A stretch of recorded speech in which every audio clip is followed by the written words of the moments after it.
আর আমাকে হাত ভেঙে দিয়েছে, আমার হাতের আঙ্গুল একটা ভেঙে দিয়েছে।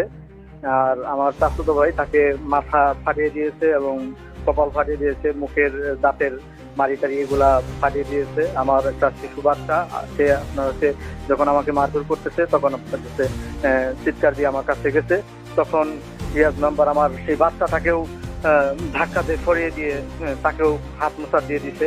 আমার ওয়াইফ যখন আপনার কাছে গেছে ওইখানে আমাকে আপনার ফেরানোর জন্য, তখন আমার ওয়াইফকে গলার মধ্যে টিপ দিয়ে ধরছে। আমার ওয়াইফ বাঁচার জন্য তাকে কামড় দিয়ে সেখান থেকে ছুটে এসে আমাকে ওইখান থেকে তুলে নিয়ে যাবে অন্য জায়গায়। লোকজন নিয়ে ফোন দিয়ে পরে নিয়ে গেছেন রিয়াজ মেম্বার, তারা আমাকে ওইখান থেকে তুলে নিয়ে যাবে। যখন আমাকে নিয়ে টানাটানি করতেছে তখন আমার ওয়াইফ যখন আমাকে আমার হাত ধরে আপনারা টানতেছে, তখন ওই রিয়াজ মেম্বার যাইয়া আমার স্ত্রীর গলা ওইটা নিয়ে যায় আর একদম ওই ইয়ার সাথে, ওই ওয়ালের সাথে, ওইখানে আপনার হচ্ছে যে ইয়াতে থাকে ওই দোকানের যে আপনার হচ্ছে মানে শাটারের মাঝখানে যে ইয়া থাকে একটা ইটের যে গাঁথনি থাকে, সেটার মধ্যে ঠেকায় দিয়া গলা আপনার চিপটা ধরছে। এটা কি আপনার মূলত যে ঘটনাকে কেন্দ্র করে তাকে মারধর করা হলো, চলুন সেই ভিডিওর কিছু অংশ দেখে আসি।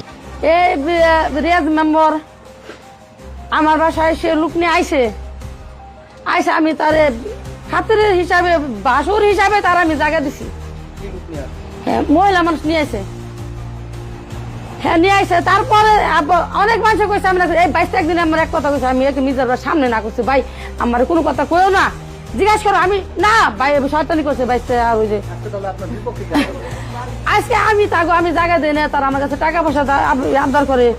আগে করছে, আমি সব আগে বাদ দিয়ে দিছি। আগে আমি টাটু এই যে বিয়ে মাদক আমার